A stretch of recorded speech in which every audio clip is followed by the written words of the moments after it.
இல்ல இப்ப நீங்க இப்ப இது ஒரு சீரமைக்கிறீங்க,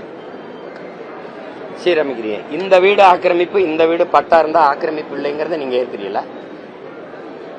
அண்ணன் சொல்றது அந்த நீர்நிலை, அந்த நதி, அந்த ஆறு ஓடுற, அந்த தண்ணி ஓடுற கரையில இப்படி வீடை கட்டிட்டாங்க, மொத்தமா இது ஆக்கிரமிப்பு.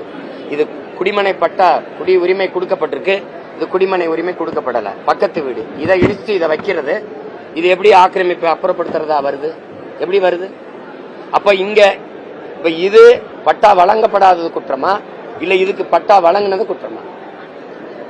அப்ப இந்த கேள்விக்கு யார்கிட்ட பதில் இருக்கு?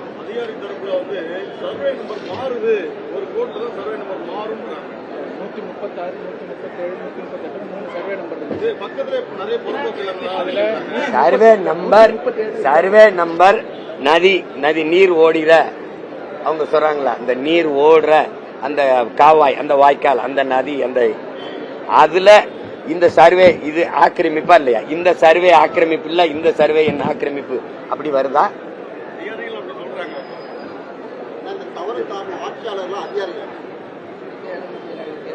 ஆட்சியாளர்கள். இப்ப நீங்க அதிகாரிங்கிறவர் யாரு கீழே வேலை செய்யறாரு? இப்ப காவல்துறை இப்ப கடுமையா நடக்குது, யாரோட உத்தரவுல நடக்குது? காவல்துறை யாரு கீழே இருக்கு?